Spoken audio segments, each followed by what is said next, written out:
Hello everyone, welcome back to the channel. We about to watch 8 most disturbing things caught on Dashcam footage volume 6. Are y'all ready? Let's get it.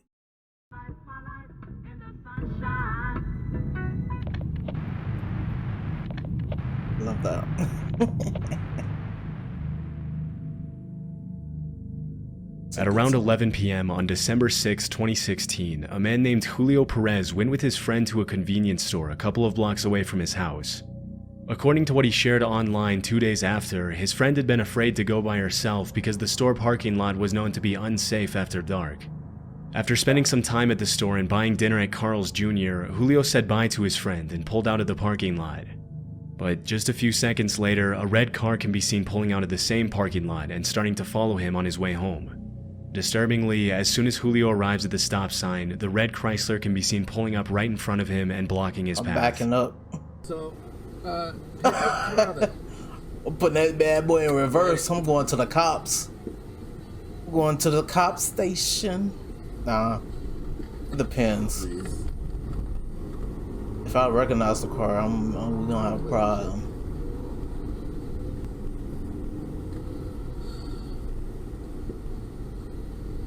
Oh hell no, they got their brights on. I hate people that use brights.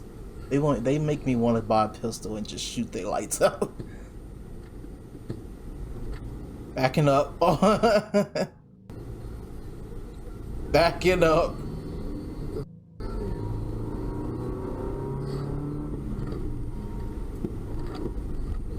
I'm shining my brights right back at them. Given the circumstances, Julio reacted much quicker than most people would. As soon as he saw someone about to get out of the red car, he put the car in reverse and skillfully backed away. Unfortunately for him, the driver of the red car refused to give up so easily and continued to follow closely. That would have been me putting in a cop station. Let's do it. You don't want to follow me. it is, man. Wait for me.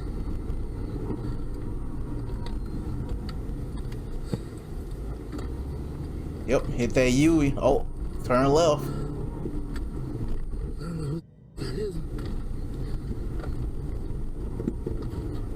To be honest, he was at a gas station. Wow, this dude's kind of... Hey, you know what? A way to turn.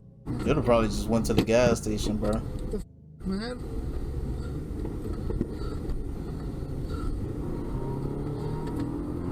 Because I have a What text you doing, message. dude? I'm vibrating. At one point during the chase, the attackers throw an unidentified object at Julio's car in an effort to get him to stop. This is when he decides to call 911 for help. There we go. Why he ain't call him earlier? 911. Oh, he got a car right there. Oh, hell yeah. Nah, well. Hey, man.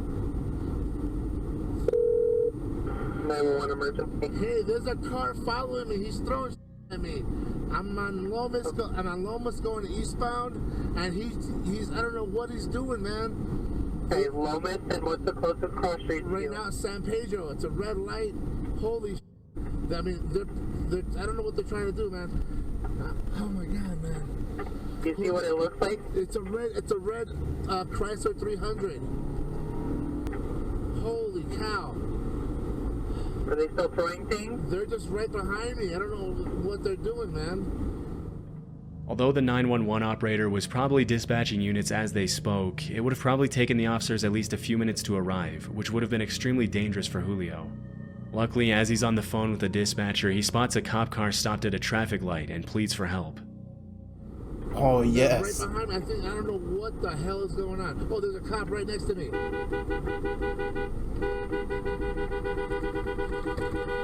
This guy right behind me.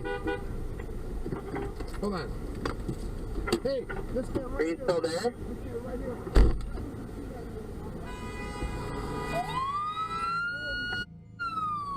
Oh, Holy. The cops are going Is after the him right officer now. there with you? No, he just went on a high-speed car chase. Holy cow. Okay, hang on with me. Hang on. I'm with the. I just followed a police officer right now. I'm not sure what the hell just happened, man. How you doing, man? I'm with the 911 operator right now. Listen, I don't know what happened. I pulled out. I was gonna go get some food right there on Central, and then all of a sudden this car just pulled up right in front of me. I thought they were gonna carjack me or something, man. Okay. And they started to get out. I put it in reverse, and I just got the hell up out of there and went down towards San Pedro and Central. Did you get a plate number? I wasn't able to see it. Man, I was. Hell That's no. okay. That's fine. Like I got it on camera though, bro. Do you have it on camera? Yeah.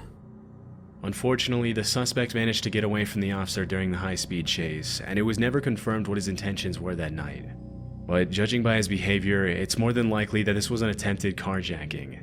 Had the officer not been at the right place at the right time, Julio would have had to stop at the red light alone, where he would have been at the mercy of the attacker. Nah, he would have had to go through. Because neither the cop nor Julio could get the red Chrysler's license plate, the Albuquerque Police Department couldn't pursue the matter any further, meaning that the suspect probably continued preying on other victims on the road. This is why you get a 4K This dash footage was cam. captured on a random road on the outskirts of Warsaw, Poland on March 30th, 2014. Inside, you get a 4K dash cam. Yes, it's a bit expensive, but you get one because it will be able to see the license plate a lot clearer, and you will be good. I'm just saying. inside the vehicle is a man and his daughter. Let me the road is go back. This footage was captured on a random road on the outskirts of Warsaw, Poland on March 30th, 2014. Inside the vehicle is a man and his daughter. The road is pretty poorly lit, and even with headlights on, the driver probably can't see more than 20 or 30 feet in front of him. A few seconds into the video, a car traveling in the opposite direction flashes its headlights at the driver in what appears to be a warning. Unfortunately, the driver doesn't have enough time to react, and this is where things take a pretty dark turn. Ooh, did you see that person? After he flashed the lights, I think there was a person in the middle of the street. Oh! Oh, I would have hit him. If that was me, I would have hit him. It would have been over. That person's life would have died. He would have died. After swerving to avoid the man standing in the middle of the road, the driver attempts to correct the vehicle's path. However, this is much easier said than done. Yeah, you can't do it in the heat of the moment. Unable to control the car, the father and daughter fly off the road and come to a rest in a ditch. Although it appears that the man had his back turned to the car at the moment of the incident, there's still no reason to be standing in the middle of a pitch-black road while there are cars passing by. Given the man's irrational behavior, it's possible that he was either under the influence of something or attempting to take his own life. But because the man immediately fled the scene, his true intentions that night are anyone's guess. According to the driver, he and his daughter both sustained minor injuries, and the police were never able to find the mysterious man.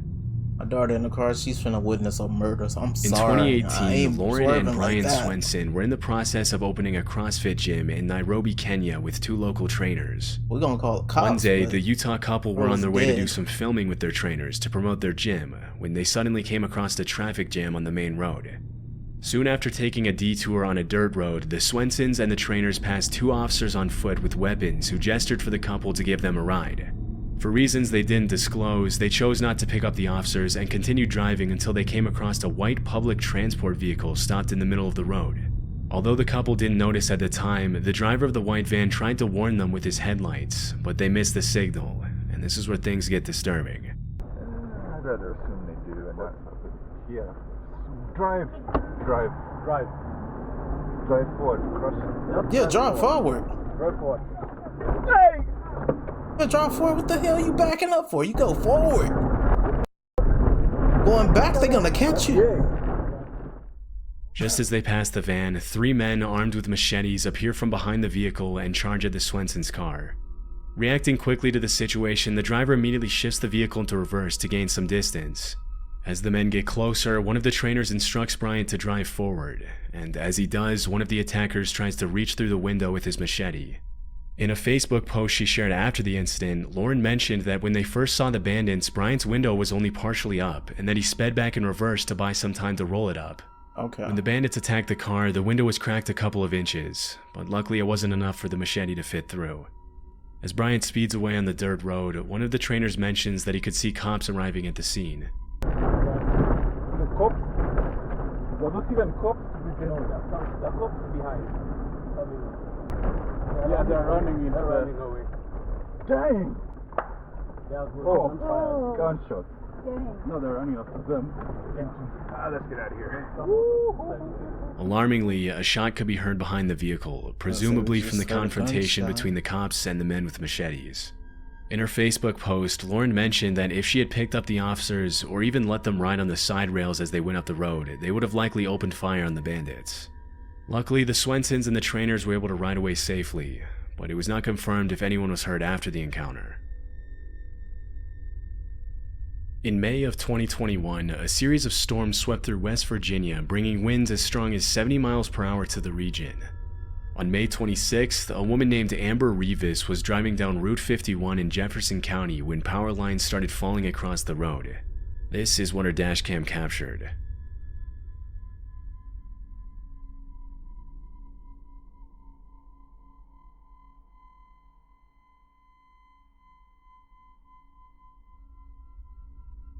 Lights.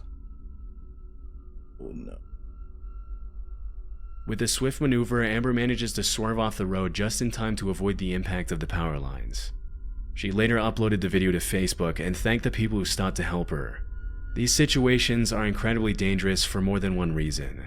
In addition to the threat of being crushed under the weight of the falling power line, electrocution is also a significant risk.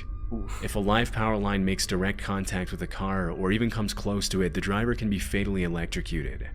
The power line could also potentially ignite the car's fuel, leading to a fire or explosion. Luckily, the wires didn't come close enough to Amber's car to do any damage, and she was able to drive away unharmed. Close. This clip Very was captured in close. Chile on February 26, 2022, and later uploaded to Reddit.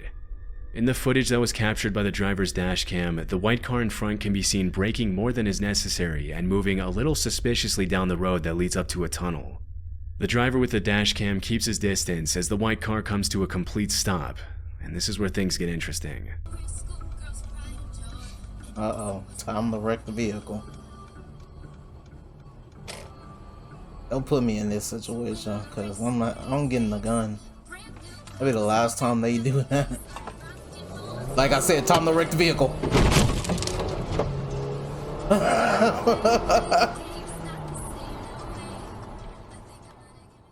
As soon as the white car stops, at least 4 suspects jump out and start running towards the driver's car in what we can assume to be a carjacking attempt. Having sensed that something was wrong from the start, the driver reacts in a split second and accelerates quickly. The attackers have just enough time to move out of the way as the driver rams into the white car and takes off the door as he speeds away. One thing that caught many viewers' attention is the fact that the man remained incredibly calm throughout the attempted carjacking.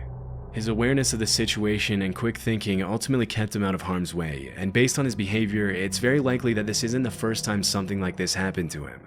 This seems to be echoed by the description that was uploaded to Reddit by the user who posted the video. The caption read, "To give more context, this happened in Chile. I wasn't driving, but I often use that route. Here, this type of carjacking has become so common that it's a risk to get out of the car after 10 p.m., and all drivers have learned to keep their distance from the front cars on exits." There's not a lot of information on this incident online, and it was never confirmed if the carjackers were caught by police or not. They lost the door. In for August their of 2020, a series of fires broke That's a out good across job, northern bro. California, Good- causing a good wave of destruction, observation. the likes of which had only been seen 5 times before in that skills. area. In what came to be known as the infamous LNU Lightning Complex, multiple fires merged together, burning a total of 363,220 acres, destroying 1,491 structures, and heavily damaging another 32. That's a lot. Caused by a combination of thousands of lightning strikes, a record-breaking heat wave, and strong winds blowing across the state, the LNU Lightning Complex soon grew to be the 6th largest fire complex in California history. One of the largest fires, known as the Hennessy Blaze, originated in Napa County and eventually merged with 7 other fires to burn over 300,000 acres of wildland. On August 18th, just a day after the Hennessy fire started, a man named Tyler Day captured dashcam footage of the walls of flames as he drove through the blaze on Highway 128 and Steel Canyon Road in Napa. This is what he saw. That looks crazy. It looks like a movie.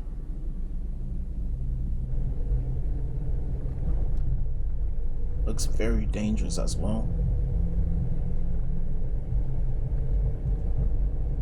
Ooh, you cannot see 5 feet in front of you. Look at that.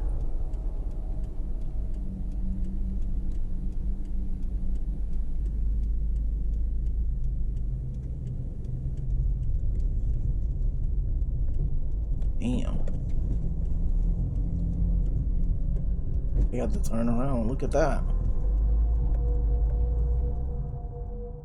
In what looks like a scene from an apocalyptic movie, Tyler drives through the raging fire to safety, capturing this terrifying footage of the burning forest along the way. From the threat of falling trees to melted roadways and blocked paths, driving through a raging fire is obviously extremely dangerous. Luckily, Tyler was able to make it out alive. Sadly, the same can't be said for others, as the fire complex claimed the lives of 6 people and injured another 5 as the flames engulfed entire communities in California. At the time of the recording, the Hennessy fire was 0% contained, and it wasn't until October 2nd of that year that the California Department of Forestry and Fire Protection announced that the entire complex had been extinguished. That's a lot. On the evening of Sunday, April 14th, 2019, a power line came down at the intersection of Route 70 and Colonial Drive in Manchester County, New Jersey, in the middle of a thunderstorm. The wire ended up falling and getting stuck on a traffic light, and in the early morning hours of Monday, April 15th, an employee with Jersey Central Power and Light went to untangle the wires. Sergeant Hemhauser from the Manchester Township Police Department was parked at the intersection, thanks to which the incident was captured on the dashcam of his patrol car.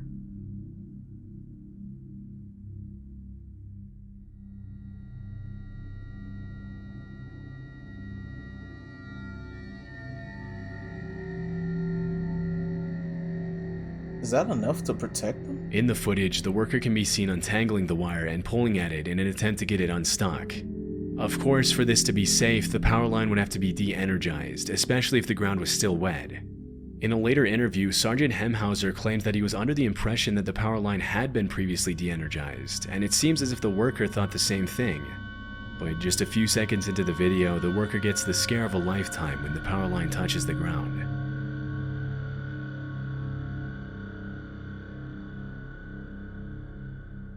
Oh, damn. As soon as the wire makes contact with the wet road, it bursts into flames. The worker can be seen immediately dropping the wire and leaping back in surprise, obviously not expecting the power line to be live. After the initial shock, the utility worker takes off running and makes his way to safety. According to Sergeant Hemhauser, the flames were so hot that they burned holes in the asphalt on the street. Damn. After the incident was reported, Jersey Central Power and Light immediately launched an investigation to determine why the power line was even live in the first place if a utility worker had been given the green light to fix it. Although the exact Holy cause of the shit. incident was never publicly revealed, no further incidents have been reported in the area. That's close, bro. That was really close. This dashcam footage was captured on March 1st, 2013 in Bashkira, a republic of Russia that sits between Volga and the Ural Mountains in Eastern Europe.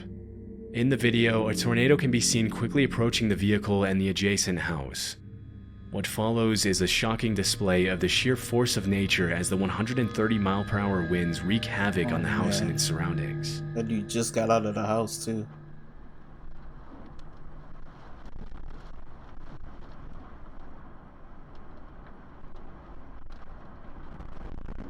We got to see her rip it away. And these hurricanes be strong. Look at this. Ooh. Damn.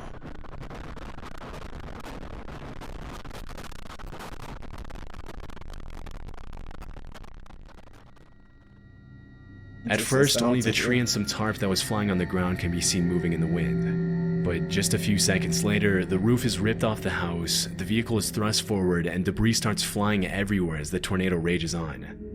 When the video was originally uploaded to Reddit in 2014, the user who posted it didn't include any context surrounding the incident.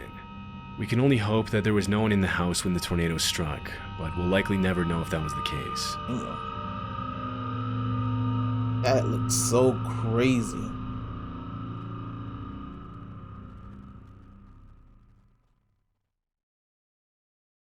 Wow. Some interesting videos there. Wow. Sorry to the people that died in some of these stories. And please people, protect yourself. Get the dash cam, get that 4K. If you can't get a 4K, get a 2K camera. Get a 1440p camera. It's just good enough, man. At least you'll be able to see the license plate. That's the most important part. Seeing the license plate. That's it. That's all you need. See the license plate and we good. Hope you guys enjoyed. I enjoyed this informative video. Man, like, sub, comment down below. Let me know what you think about it. And I'm out. Peace.